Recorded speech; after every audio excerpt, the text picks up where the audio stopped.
Nuestro próximo tiempo lo dedicaremos a un tema que han titulado Sobrevivir al miedo, un reportero frente al horror. Son muchas las experiencias que este veterano va a compartir con nosotros esta noche. En Cisjordania, Djibouti, Camboya, Perú o Mali, Diego Carcedo ha sido testigo de guerras, revoluciones y terremotos. En todos esos lugares, Diego ha vivido situaciones atravesadas por el miedo que vienen a demostrar, una vez más, que la realidad casi siempre supera a la imaginación más desbocada. No han sido pocas las veces a lo largo de sus más de 50 años como periodista en las que Diego Carcedo ha sentido miedo. Por suerte hay miedos de muchos tipos y algunos rozan lo pintoresco. En Filipinas, por ejemplo, Carcedo se prestó a someterse al examen de un sanador que afirmaba ser capaz de extraer, sin operar, las vísceras de sus pacientes. En Uganda, una entrevista a Idi Amin: dígale usted al rey Franco que me envíe un mapa del Sáhara y estoy seguro de que resolveremos el conflicto, casi se convierte en asunto de Estado a su regreso a España.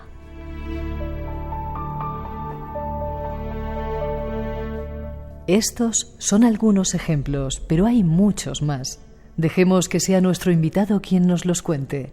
¿Cómo sobrevivir al miedo?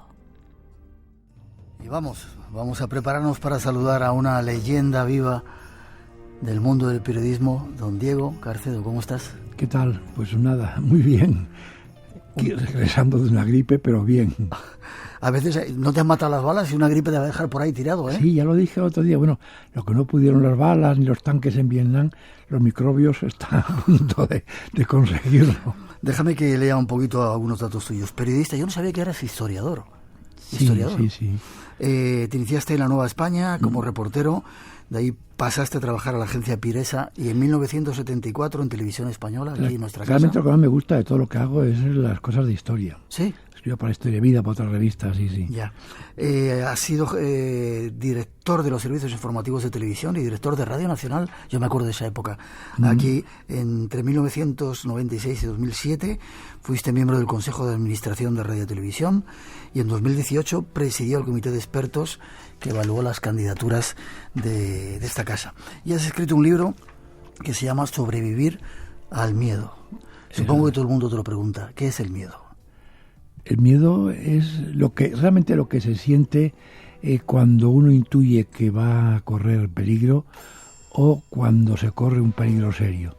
Pero realmente cuando se nota de verdad el miedo, por lo menos en mi experiencia, ese tipo de miedo, porque hay otros, pero ese tipo de miedo físico es cuando pasa el peligro. A mí me pasó, por ejemplo, en Vietnam o otras guerras, que te pasan las balas al lado y te pegas el salto y realmente cuando viste que la bala pasó, que ya pasó el peligro, es cuando te empiezan a temblar las piernas. Te entra la adrenalina.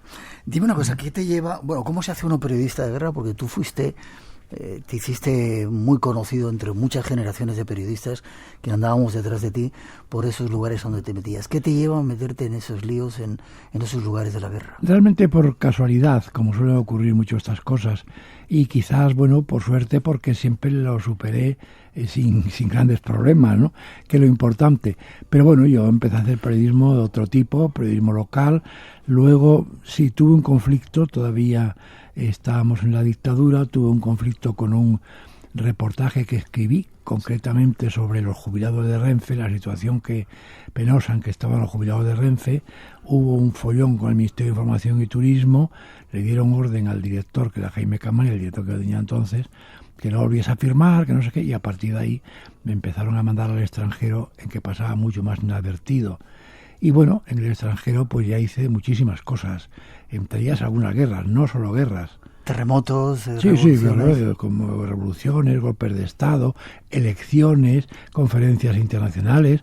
Bueno, guerras, estuve en 7 guerras, pero y todo el mundo te asimila con corresponsal de guerra. Mire usted, pues llevo 50 años en este oficio y a la guerra me dediqué Y no siempre de forma continua, entre una y otra, pues hacía otras cosas. Ya. 7 guerras, dices. Una parte del libro hablas de curaciones milagrosas. Nos vamos de viaje a Filipinas y me vas contando, espérate, antes de nada, esos lugares a donde fuiste era por Televisión Española, por Radio Nacional. Casi siempre por Televisión Española, no por Radio Nacional.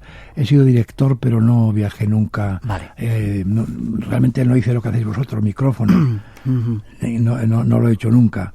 Es más, el día que tomé posesión me permití gastar la broma diciendo que yo, que había trabajado, ya no sé cuántos años llevaba, en todo tipo de periodismo local, periodismo de agencia, semanario, diario, en Televisión Española, que llevaba ya 20 no sé cuántos años o 30, y el único medio en el que no había trabajado, que era radio. Digo, esa es la razón por la cual me nombran aquí director, y al director general le pareció fatal. Supongo. Lo dije delante de todos los compañeros aquí. Supongo. Tú formas parte de una generación de periodistas de esos de raza que anduvieron por un montón de lugares de guerras, ¿no? Sí. ¿Recuerdas alguno de ellos, compañeros tuyos? ¿Compañeros? Sí. O que se encontraréis. Bueno, yo tengo una lista de compañeros que en la etapa de Televisión Española me acompañaron como cámaras, como técnicos de sonido, gente admirable que corrieron los mismos riesgos que yo, y a veces hasta alguno más, que yo sentí mucho en este libro, Sobrevivir al miedo. No poder mencioné a algunos, muy poquitos, porque sabía que iba a dejar, por supuesto, a muchos que no me iba a acordar, ¿no? Pero aparte de esto, pues fuera ya de Radio Televisión Española, sí, o dentro de Radio Televisión Española, he estado haciendo el programa Los Reporteros con Miguel de la Cuadra, Salcedo, que era un poco la estrella en ese momento y era el último.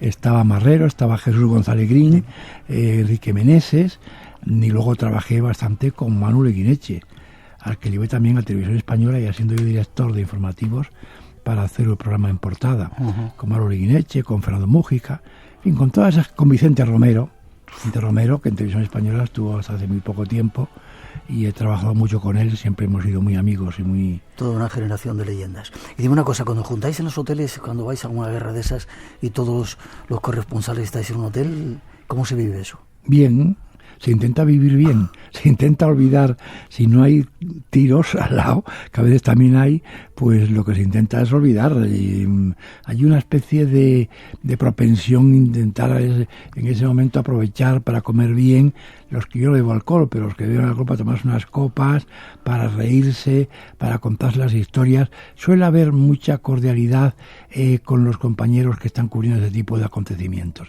tanto españoles, que todos hemos acabado siendo muy amigos, todo un grupo de esa generación, todos, en mi caso, todos sin excepción, pero también con mucha frecuencia con los otros países. Es muy fácil hacer esas relaciones y amistades en esas circunstancias. Nos vamos de viaje, este es nuestro invitado esta noche. Pues si te parece, Diego, empezamos el viaje. No te quiero entretener mucho, que sé que tranquilo. Acabas de salir de curaciones milagrosas en Filipinas. Fuiste con un equipo de televisión a ver a los cirujanos psíquicos.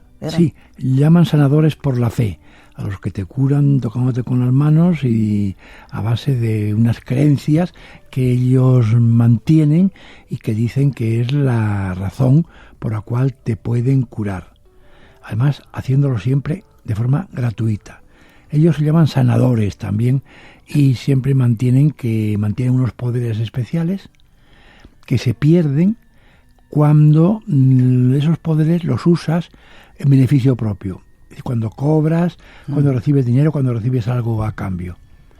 Peter Sellers me parece que estuvo en uno de ellos. Hubo muchos personajes. Sí. Hubo un momento que estaba muy de moda.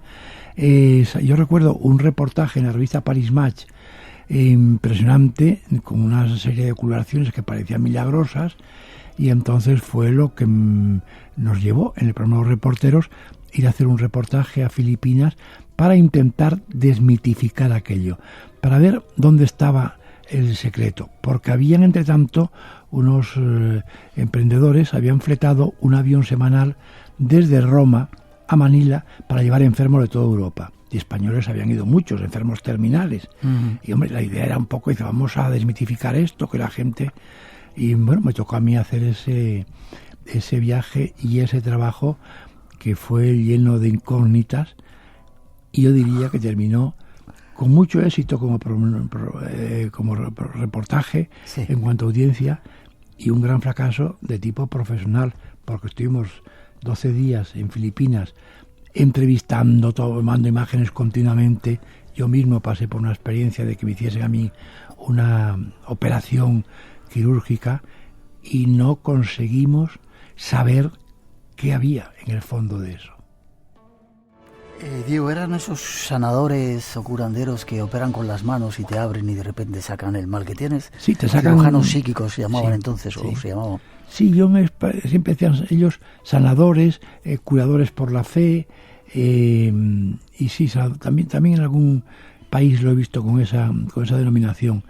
Pero bueno, eran personas aparentemente normales, hombres y mujeres, había de todo. Había algunos que eran más famosos, que estaban de más actualidad, otros que decían que era muy curioso, que no, a ese no vayas, no te preocupes, porque ese ha perdido los poderes. Ese, cuando se enriqueció, algunos de estos que trataron algunas de estas figuras del cine o tal, dice, se hizo rico, cobró dinero y ahora ya no lo consigue, ya no tiene poderes para curarte. Yeah. Esta es una teoría que existía. Y fuimos a ver a alguno de esos que lo negó. No, yo sí, no sé qué, yo sí mantengo mis poderes y tal. Pero bueno, veíamos unas escenas en televisión. Llevamos 2 cámaras muy potentes, muchas luces, para hacer plano, plano, para ver dónde estaban los trucos, porque había quien decía que eran trucos de magia. Sí.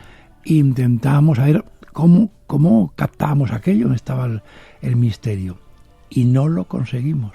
Ni siquiera cuando me... ¿Qué te hicieron a ti? Cuéntame. Bueno, pues el último día, en una que era muy famosa, Telma se llamaba, vivía en un pueblo a 6 horas de Manila, y fuimos para allá por la mañana, muy temprano. Había una cola, tiene una especie de... Casi todos tienen como su lo que sea, el despacho, la consulta, unas capillitas llenas de imágenes, llenas de santos, porque lo fundamentan mucho en la fe cristiana, en plan, yo diría que muy fanático, ¿no? Y estaba en lo alto de una pradera y había una cola enorme, como de 100 personas, haciendo cola en la pradera arriba, así como una serpiente. Cuando llegamos allí, bueno. Y la señora pues estaba en la capilla aquella, con una bata blanca, de enfermera, con manga corta. De allí pues iba operando a uno, y salían casi todos diciendo que estaban curados y que estaban no sé qué. Y nosotros, por más que intentábamos coger imágenes, y yo la entrevisté a ella y hablé con ella, y no conseguíamos saber nada. Ya, ¿y a ti qué te hicieron? Fue cuando yo dije, mira, voy a hacer yo que me opera a mí. Los cámaras se quedaron un poco, no, estás loco, pero ¿qué vas a hacer? Como no sé qué. No, voy a, que sí, ¿qué tal? Y voy a la señora, mire usted, yo tengo aquí un dolor que yo tuve, no sé si apendicitis o algo por el estilo, porque yo tuve una apendicitis en Chile, que había huelga de médicos y me la curaron sin tener que operarme, pero me dijeron que cuando me volviese a doler que fuese al quirófano directamente. Y mire usted, tengo aquí, me duele esta parte. Muy bien, pues quítese usted la camisa y no sé qué, tumbes en la camilla. Yo preparamos muy bien las cámaras, enfocamos muy bien, yo diciendo a las cámaras todos los detalles.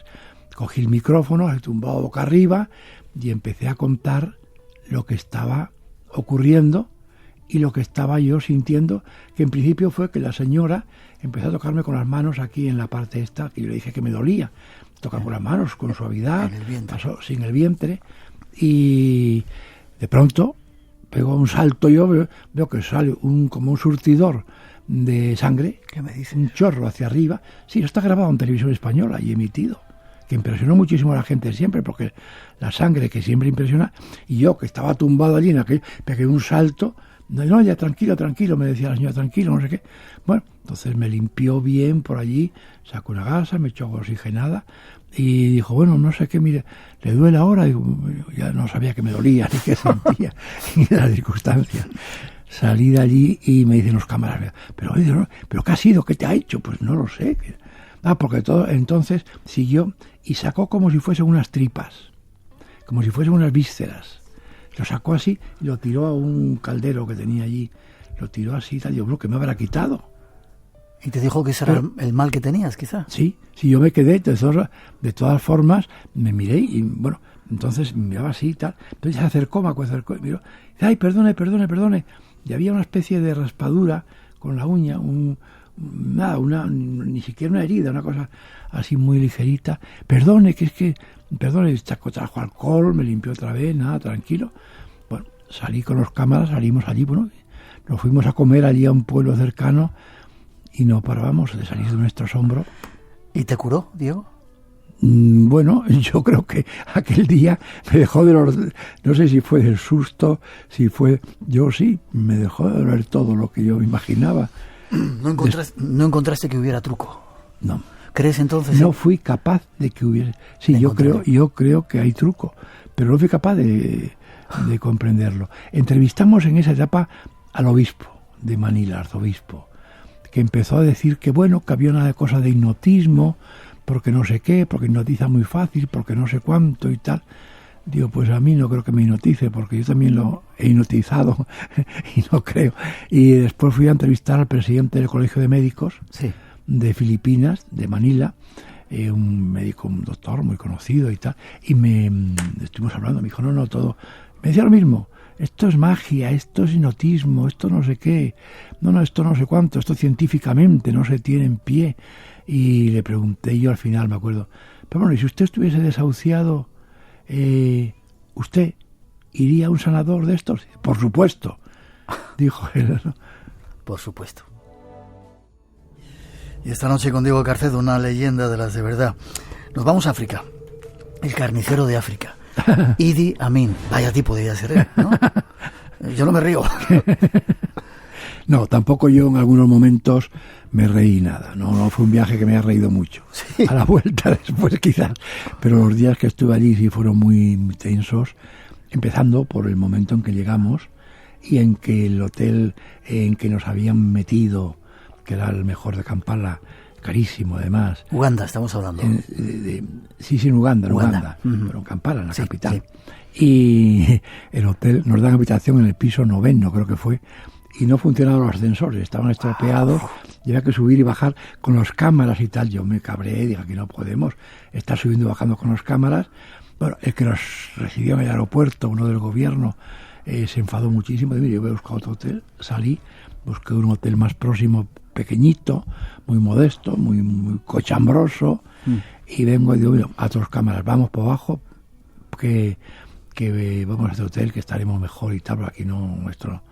Y aquel hombre se cabreó muchísimo, pero es que llega al poco rato de estar en el hotel, en el nuevo, y en la habitación, esperando, tenía que esperar a que nos llamasen. Suena el teléfono y pregunto, se llama la Speak Hotel. Digo, Speak Hotel, dice, dice el que me llama, dice, Speak Hotel, digo, sí, es el Speak Hotel, pero mire usted, ha salido, esto es una habitación. Perdone y tal. Digo, miren, al momento vuelvo a llamar, y es que me han plantado un grabador de las conferencias telefónicas, con lo cual me amargaron la vida aquella noche. Sí. Sonaba el teléfono, quité, no tuve esto de quitarlo, de desengancharlo, lo descolgaba y hacía y lo metí debajo de la cama. Y bueno, a partir de ahí pues fueron una serie de peripecias, pero bueno, me permitió conseguir probablemente lo mejor que yo he hecho en el periodismo, que fue la entrevista con este personaje. Primero, llegar a Uganda, estar allí como los 8 días o 9 que estuve, 10 más bien, y hacer una entrevista a este personaje que era inaccesible, que era mítico en ese momento, que se hablaba de él, bueno, se decían bestialidades. Luego hablabas con él y tenía actitudes como muy normales. ¿Cómo era? Decían que se comía a la gente. Eso contaba, no sé yo. O sea, tuve varios encuentros con él. Me acuerdo que el día que le hice la entrevista, que fue el último día, fui al palacete, al edificio donde vivía, la presidencia, y estaba allí, llamó a todo el gobierno para que estuviesen presentes en la entrevista. Había 28 ministros.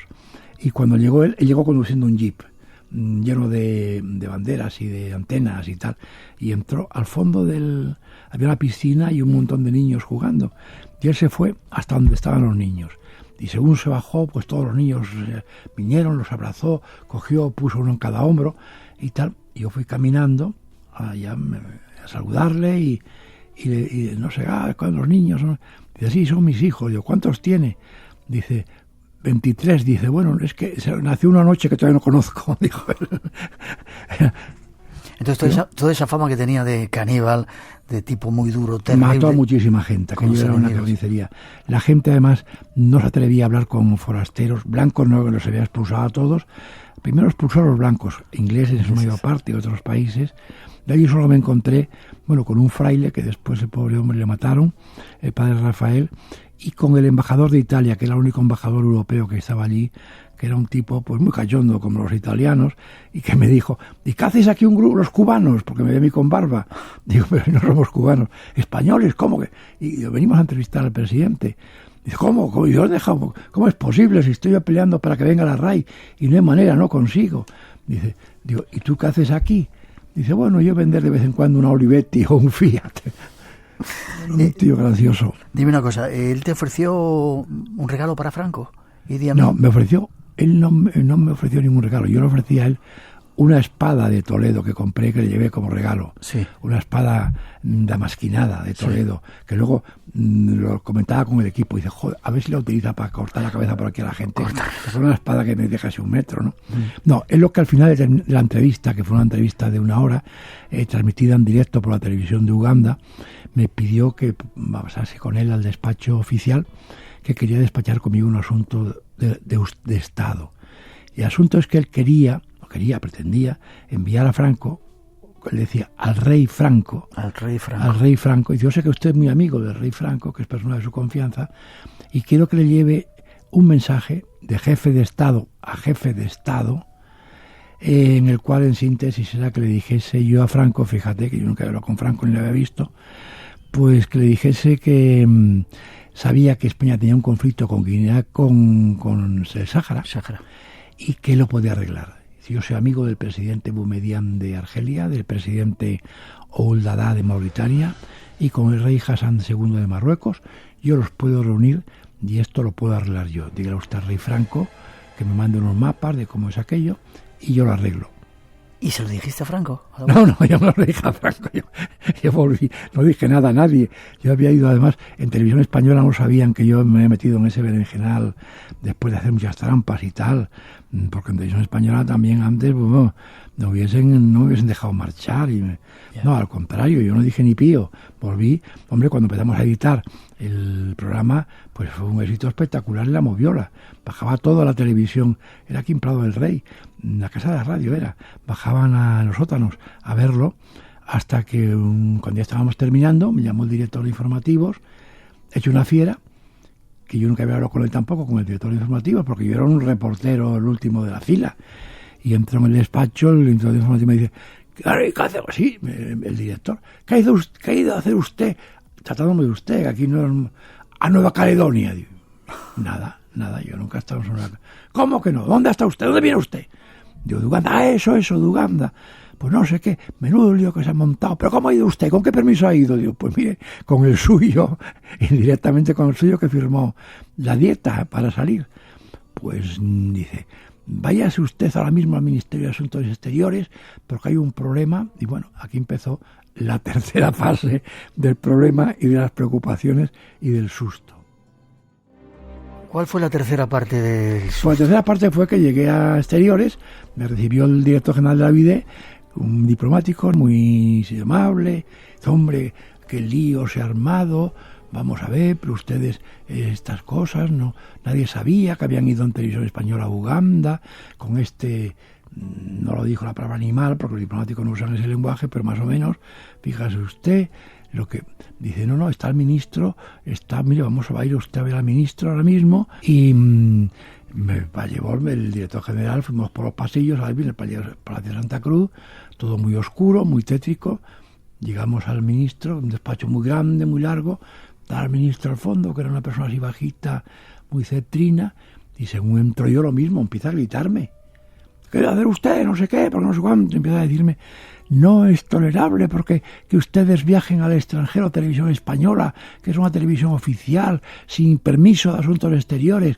comprometiendo las relaciones diplomáticas y no sé qué. Y yo allí asustado, callado, no me hizo sentar ni nada, de pie, pues ahí, bueno, a ver qué pasa aquí ahora, aquí me mandará, según gritaba, me mandará para la comisaría directamente, seguro.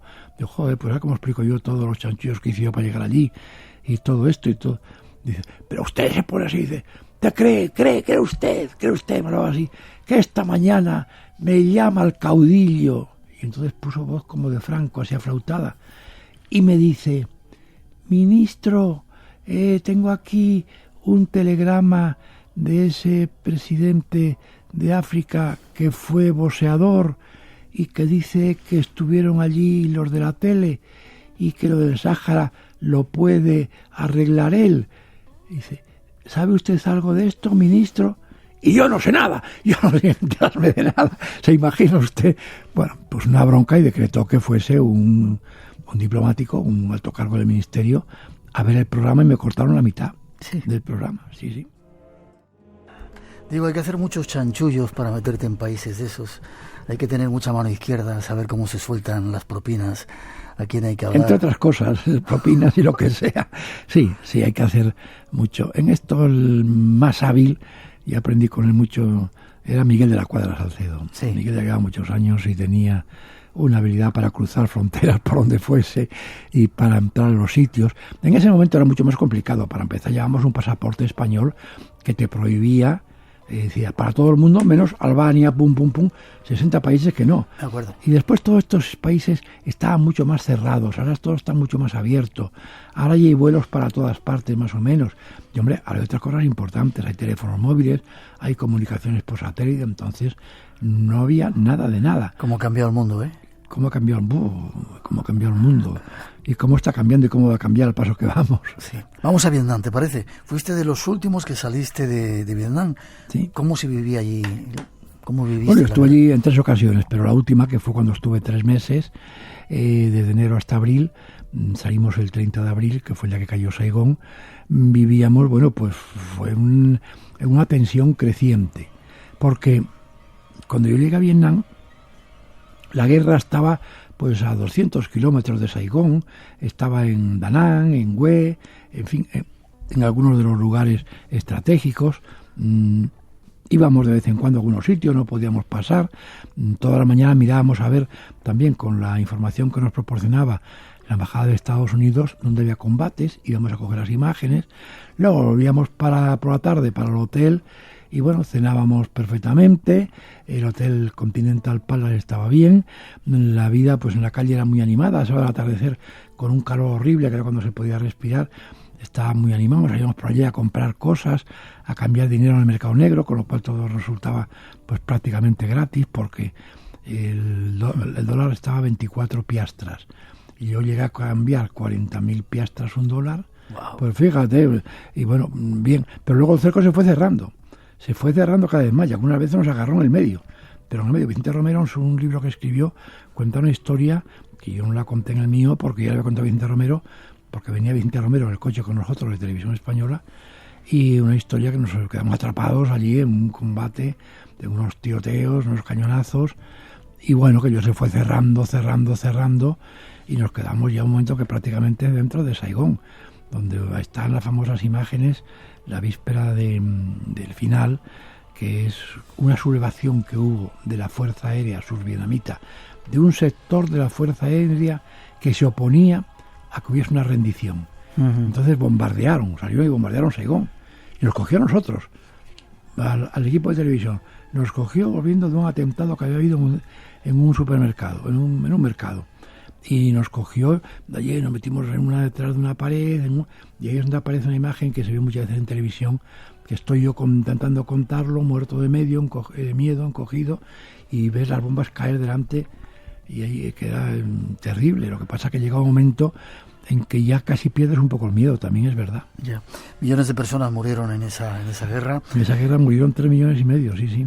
Y tú tuviste un día muy largo, me parece. Alguien, no sé, te pedía $, y tú querías dar de esas piastras que habías cambiado. Bueno, eso fue el día de la salida, en la madrugada, bueno, a las 6 de la mañana, por ahí, cuando ya recibimos vía la radio de las Fuerzas Armadas Norteamericanas que los últimos que quedábamos teníamos que evacuar, y si no ya nos quedábamos ahí para siempre, que nos evacuarían conforme a los planes establecidos. Y yo estaba en la terraza del hotel con el cámara tomando imágenes, porque estaba ardiendo el aeropuerto, estaba todo aquello patas arriba, pues se veían incendios por todas partes, bombardeos, bombas, y desde la terraza del hotel aquello retumbaba todo, pero lo estábamos viendo y cogiendo imágenes, y entonces subió un colega argentino, Juan Carlos Agañaraz, y me llama, Diego, mira, me puso la radio y había una clave que teníamos, secreta, que era que cuando escuchásemos en la radio de las Fuerzas Armadas la canción Navidades Blancas, cantada por Bing Crosby, y después el locutor decía, en estos momentos la temperatura en Saigón es de 108 grados Fahrenheit y sube subiendo. Teníamos que ir zumbando, dejar todo y salir a un punto concreto en el que nos iban a evacuar. Y yo, claro, bajé rápidamente, avisé a las cámaras, a mí me entró un ataque de pequeña paranoia de quedarme, una especie de estas locuras, y uno de los cámaras, Alaiz, me cogió y dijo, esto es una locura, de aquí nos marchamos, ya hemos hecho aquí, y bajé a pagar la recepción del hotel, y no estaban las recepcionistas que estaban siempre, que ya nos conocíamos, había dos personajes allí mal encarados, que no sé qué, voy a pagar, pido la cuenta, y me dice el tío 400 no sé cuántos dólares, que era una bestialidad, digas, eso, sí. Y dije, no, bueno, pensaba que yo llevaba una maleta llena de piastras, había cambiado de 2 días antes, porque se contaban por mazos de 10.000 piastras, no, en dólares. Yo, no, estamos en Vietnam del Sur, yo ya me puse un poco, ahí está la bandera de Vietnam del Sur, yo pago la moneda de Vietnam del Sur, porque se nos había exigido hasta ese momento el respeto, el patriotismo de Vietnam del Sur, no sé qué, no sé cuánto, porque no sé qué, y yo, en ese momento el tipo se puso así, y vino el otro, me dice el otro, sacó una pistola así de debajo de la mesa, me la puso así, dijo, ¿usted entiende inglés? ¿Entiende lo que le está diciendo el compañero? Digo, sí, entiendo. Aquí está el dinero. Dijo, no, le ha dicho en dólares. Y yo en ese momento me entró otro ataque así de... Había un florero de cristal y calculé así, yo cojo el florero, se lo pego en la cara a este imbécil, le tumbo para atrás y salgo zumbando y no sé qué da, sin dólares y sin piastras, porque yo sabía que era un robo lo que quería, ¿no? Yeah. Y en este momento el cámara, Alaiz, estaba detrás, era un tipo muy fuerte, ya muerto desgraciadamente, dijo, Diego, no hagas locura, y me agarró así y tal, porque si no yo no sé qué hubiese pasado, hubiese estampado el florero, pero le habría disparado, supongo, yo qué sé. Pagaste los dólares, ¿no? A veces... Pagué los dólares, con los cuales quedamos casi sin dinero, de lo que teníamos. Casi terminando, porque se nos va el tiempo volando, ¿te acuerdas de todo, Dime una cosa, ¿cómo se vive el sufrimiento de la gente en las guerras? Esa gente que ves desesperada, cuando te quieren dar un niño para que te lo lleves, como pasó en Perú, creo, ¿no? En el Callejón de Guayla, sí. Sí, que te daban un niño para que te lo llevara. Una mujer, una señora que... ¿Cómo se vive eso? Bueno, cuéntame la historia de... Bueno, la historia fue la señora... Yo ya iba a subir al helicóptero para ir a Lima. Un helicóptero había estado cubriendo la información. Todos habían subido ya al helicóptero. Hubo estaba también una periodista argentina, René Salas, que le íbamos a llevar en el helicóptero nosotros, y en este sentido yo me quedé el último, que siempre tenía un poco esa, y estaba con el pie en la escalerilla, estaba lleno de refugiados, estaba aquello en un sitio cenagoso, infecto, no había nada allí, habían puesto esto de la Cruz Roja, pero no había allí centenares de personas, de refugiados, hacía frío, a esa hora hacía mucho frío, eran plenos Andes, y se me acercó yo con un pie en el estribo, se me acerca la señora, mire, tenga una india, tenga al niño con un poncho de estos y tal, tenga al niño, mire, lléveselo tal, se lo regalo y tal. Digo, no, mire usted, mucho, no, perdone, no puedo cogerlo. Sí, lléveselo usted, que no, mire usted, que no sé cuánto, y empieza a decir, no, mire usted, es que lleva 2 días sin comer, y no tengo leche. Entonces sacó un pecho, levantó su poncho, sacó un pecho, y dijo, mire, no tengo leche, no le doy nada. El niño, yo miraba hacia el niño abría así la boquita y tal, y yo, una sensación de niño, no puedo, yo no puedo llevar el niño, lo siento, mire usted, vaya ahí al puesto de la Cruz Roja, a ver, dice que se me muere, dice, mire usted, no se preocupe, digo, es que voy para España, no puedo, no haga usted, y cuando llegue usted a Lima, pues con la primera casa que llegue usted, déjelo a la puerta de la casa, y eso fue lo que me machacó, déjelo usted a la puerta de la casa, toque al timbre fuerte y márchese. Déjelo allí, que los que salgan a abrir no le van a dejar morirse. Y si se queda aquí conmigo se va a morir. Esa experiencia fue de las duras. No tanto diría yo en ese momento, porque allí no había tiros, no había grandes problemas, pero sí fue la que me dejó a mí quizás más secuelas mentales. ¿No te lo llevaste claro? No. Ya. Te vuelvo a repetir la pregunta. La guerra, en ese Vietnam asediado y asolado, ¿cómo vivías el rostro de la cara sufriendo de la gente que estaba...? Pues mira, eso era lo menos... Era la gente, los indochinos, son como muy inexpresivos. Muy inexpresivos. Siempre parecía que siempre estaban sonriendo, siempre estaban igual. Yo recuerdo un día en el hotel, estaba hablando con una de las recepcionistas y me estuvo contando que había muerto un hermano suyo hacía 3 días en la guerra, que es soldado, su vietnamita, y estaba yo anoche, cuando llamaron del cuartel de las Fuerzas Armadas para decirlo, estaba yo sola en casa y entonces me entró ganas de llorar, pero estaba sonriendo. Y dice, claro, dije, no sé qué, yo le dije, bueno, es que no voy a llorar delante de ustedes, ¿no? La gente era muy inexpresiva. Lo que te impresionaba mucho era ver las calles, sobre todo al atardecer, llenas de mutilados, de heridos de guerra, caminando por allí, pidiendo limosna, con muletas, en carritos de ruedas, como podían.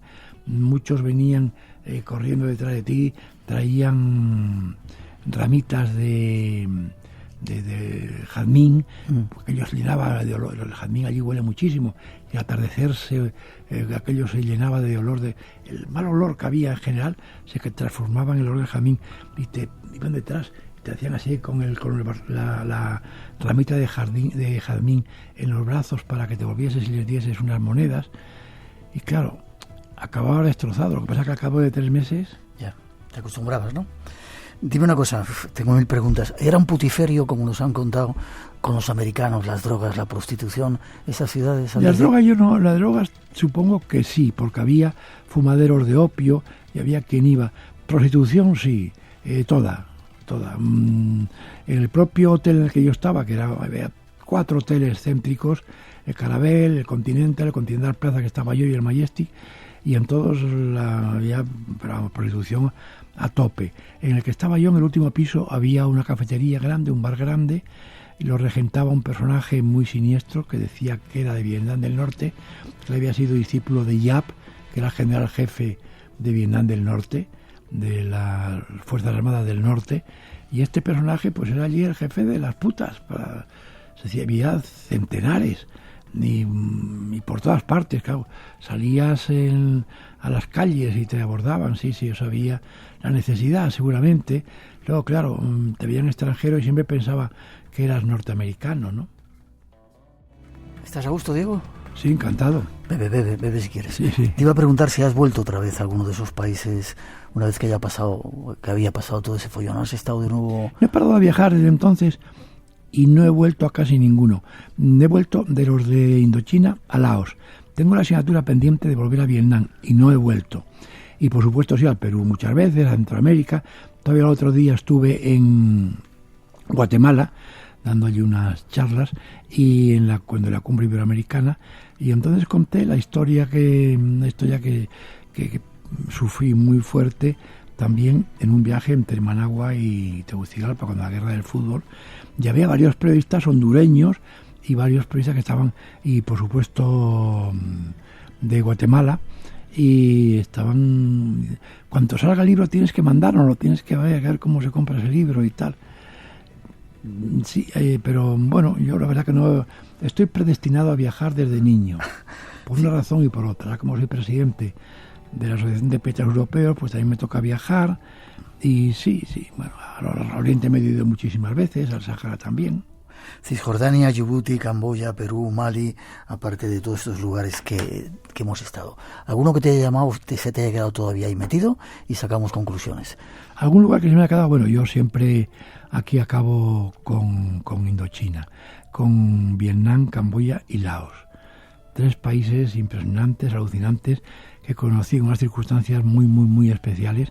También está Tailandia. Tailandia he ido muchísimas veces después. Pero bueno, Tailandia ya sabemos todo lo que hay, que es mucho. Pero en estos países, y de manera especial quizás Camboya, donde podías penetrar de alguna manera en el alma de unos seres como tú, pero con algo completamente distinto en cuanto al funcionamiento de su mente.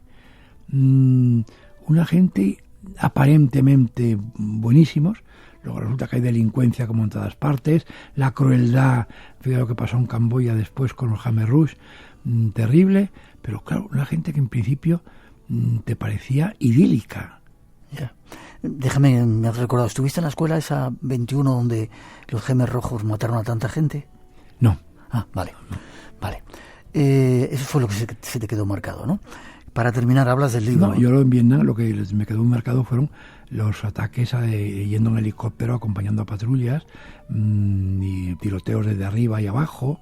Pero en los túneles estos famosos yo no estuve. Eso se va ahora después de la guerra, entonces no se conocían. Ya. Un periodista, o esos periodistas como erais antes, dabais esa visión del mundo que la gente necesitaba saber, que quizás ahora no la tenemos. Seguramente pasa un poco de eso. A mí me ver los periódicos y ver que la entrevista de John Ki-moon con Trump, cosas de estas que casi no tengan reflejo en televisión, a mí me fastidia mucho. Lo que pasa es que ahora, claro, están las nuevas tecnologías que te permiten que cualquier cosa que ocurre en cualquier lugar del mundo te enteras en el acto. Ya aquí en la radio ya no es la rapidez y la urgencia. Ahora estamos hablando de la instantaneidad.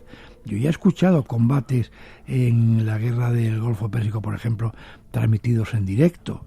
Entonces, estos reportajes, estabas, volvías con ellos y tardabas 15 días en emitirlos o 12 días, ¿no? Un hombre como tú, con sabiduría, con experiencia. No, sabiduría poca, desgraciadamente. Te lo digo yo. ¿Cómo ves el futuro? Yo siempre lo veo con optimismo. Sí. Con preocupación, veo muchas preocupaciones con la situación que se está viviendo en el mundo, con la situación que se está viviendo en Europa, con la situación que se está viviendo en España. Lo veo todo con mucha preocupación, porque veo que son muchas cosas que no cuadran o que se han desencajado. Muchísimas, empezando por Europa, con todo esto, por un lado, el Brexit, por otra parte, estar aquí encajonados entre dos personajes siniestros y locos como son Putin y Donald Trump. En fin, tenemos una serie. Sí, yo estoy leyendo un libro ahora de la Casa Blanca, y ver las cosas de Donald Trump es algo verdaderamente alucinante. Lo estás diciendo tú, que luego ya sabes cómo yo lo digo, estuve 6 años allí, sé cómo funcionaba aquello de bien. Bueno, pues yo quiero decir que en este sentido pues me preocupa mucho todo cómo están las cosas. ¿Crees en la vida más allá de esta? No diría que sea agnóstico, pero yo tampoco soy un creyente, pero no soy totalmente. De vez en cuando tengo mis dudas y pienso que algo debe haber, porque es tan absurdo que exista yo sé que existe la vida, y pensar que que sea solamente para estar aquí 60, 80, 100 años y que no quede nada ahí de esto después, a mí me parece, yo soy en esto bastante darwiniano más bien.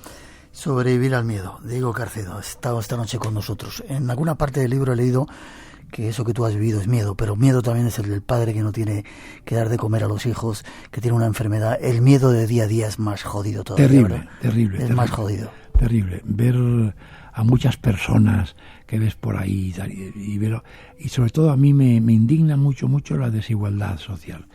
Ver que cada vez hay más ricos y más pobres que siguen siendo igual de pobres, ¿no?